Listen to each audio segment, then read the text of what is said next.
Ouais, bon, alors, j'ai vu sur internet une vidéo de Blast, parce que je regarde Blast, parce que je suis de gauche, ok. Bon. J'ai vu une vidéo de Blast sur le masculinisme, sur le problème du masculinisme, à travers le cas de Bertrand Cantat, qui est, bon alors certes, le cas Bertrand Cantat est un être abject, qui ne mérite aucune forme de considération. Mais voilà, je veux dire, Blast, qui fait des mouvements, qui fait des vidéos pour dénoncer le masculinisme toxique, euh, voilà, voilà, voilà, hein, Blast. Parce que je rappelle que Blast, c'est un média qui fait constamment des vidéos qui défendent les positions d'un parti très problématique, très problématique. Un parti qui s'appelle LFI. Vous voyez? Vous voyez, qu'est-ce qui se passe à LFI? Qu'est-ce qui se passe à LFI? Il y a des mecs qui calotent des femmes à LFI. Il y a des mecs qui ont été condamnés, hein. Des mecs comme Katniss, comme Delogu, des mecs qui ont été condamnés pour avoir levé la main sur des femmes. Vous voyez? Vous voyez, ça passe comme ça, on n'en parle pas à Blast. On n'en parle pas beaucoup à Blast. Vous voyez, il y a des mecs qui aiment bien renifler les femmes comme des clébards. Vous voyez, il y a des témoignages comme ça, des témoignages à propos de Monsieur Coquerel, de Monsieur Thomas Porte. Vous voyez, il y a des témoignages, hein, vous voyez. Mais ça, voilà, ça, Blast n'en a que faire. Vous voyez, voilà, c'est bien beau de dénoncer des mecs comme Bertrand Cantat, tant mieux. Mais derrière, Blas qui fait en fait, c'est du femme-washing. C'est du femme-washing. Il y a le greenwashing, d'accord? Et Blas, ils font du femme-washing, du féminisme washing. Ils font ça, Blas, hein, d'accord? Parce que Blas, ils défendent constamment LFI. Constamment LFI. Constamment, ils se font le relais des positions de LFI. Hein? Qu'est-ce qui se passe à Blas? À Blas, voilà, il y a pas longtemps, il y a eu Monsieur Bompard qui s'est amusé au milieu de l'Assemblée nationale de mettre un coup de pression à une femme comme ça, en allant la chercher comme ça, front à front, en lui disant, il lui a dit quoi? Il lui a dit, ah oui, vous allez payer, y compris politiquement, comme ça. Il a mis la pression à une femme comme ça. Vous voyez, c'est pas un comportement problématique, ça? C'est pas un comportement masculiniste, ça?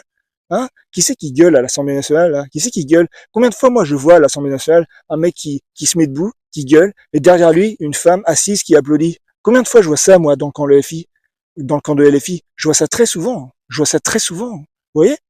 Vous voyez? Combien de fois, moi, je vois le grand leader de LFI, le grand leader à la parole infaillible, faire des discours où il engueule tout le monde, et derrière lui, aligner des femmes au garde à vous.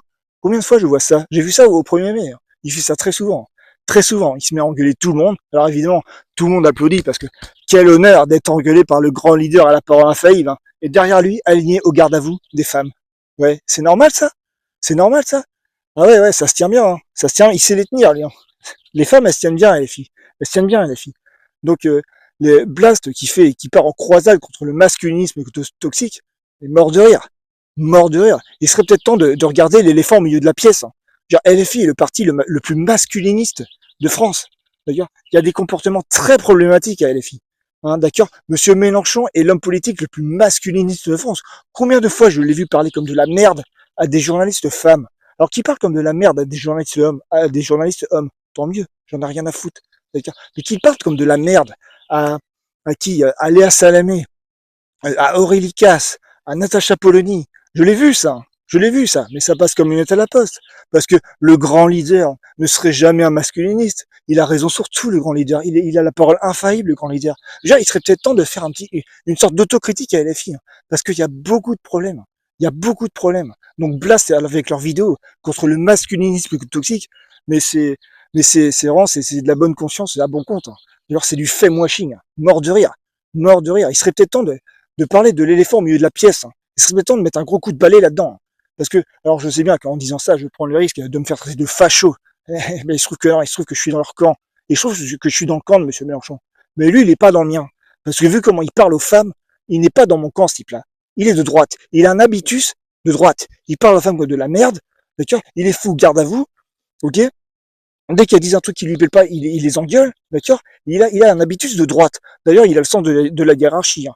Il aime bien parler aux femmes comme de la merde. Par contre, dès qu'il est en face d'un mec plus haut que lui, genre le président de la République, là, il fait la carpette. Hein. Là, il fait la carpette. Il est de gauche, lui. Il est de gauche, lui. Il est sûr de ça. Face à des gens plus faibles que lui, des journalistes, des employés communaux, même des keufs, d'accord? Il les engueule, mais face à un mec plus haut que lui, le président de la République, là, monsieur fait la carpette. Hein. Et sûr que monsieur Mélenchon s'est lancé en politique. Vous savez comment il s'est fait remarquer en se lançant en politique? En cirant les pompes de Mitterrand. C'est la première chose qu'il a fait en se lançant en politique, monsieur Mélenchon. Il a ciré les pompes de Mitterrand. Monsieur a le sens de la hiérarchie. Mais d'où il est de gauche, lui? D'où il est de gauche, lui? C'est quand la dernière fois qu'il a fait un truc de gauche? Alors peut-être qu'il a, des paroles de gauche, mais dans son comportement, mais ce mec, il est de droite. Hein. Il serait peut-être temps de mettre un gros coup de balai là-dedans, hein, parce que moi, ça commence à me plaire. Parce que moi, j'aimerais bien voter à gauche, mais je peux plus. Mais je peux plus. Vu la gueule de ce qui se passe à gauche, moi, je peux plus voter à gauche. Ok? Il serait peut-être temps de se réveiller, parce que la gauche là, elle est dégueulasse. Elle est dégueulasse. Je ne comprends pas comment des femmes comme Manon Aubry, par exemple. Tu sais, Manon Aubry, elle aime bien faire la turbo-féministe. D'ailleurs, Manon Aubry, une fois, elle était devant Julien Audoul. Julien Audoul, il lui a dit, tenez, calmez-vous, prenez un verre d'eau. Elle s'est énervée, elle s'est dit, ouais, arrêtez, vous êtes condescendant. Alors, elle a eu raison de réagir comme ça. Il lui a parlé avec condescendance. Il aurait pas dû lui dire ça. Il aurait pas dit ça à un homme. Certes. Mais faut voir ce qu'elle tolère chez elle. Faut voir ce qu'elle tolère chez elle, Manon Aubry. Il faut voir ce que vous tolérez chez vous, les filles. Hein, les Manon Aubry, les Mathilde Panot, là, les Daniel Obono, les Alma Dufour, là, les turbo-féministes de la mort, d'accord, quand elles sont face à des mecs du RN, bah alors heureusement que Julien Audoul n'a pas de cerveau parce que c'est un facho, mais sinon il aurait pu la renvoyer dans les cordes, Manon Aubry. Il aurait pu très facilement la renvoyer dans les cordes, d'accord. Donc c'est bien beau de faire les turbo-féministes, d'accord, mais il serait peut-être temps de faire un coup de balai dans notre camp, parce qu'il y a un gros souci. Hein. Donc le fait moi chimère, la con, hein, de Blast, mort de rire.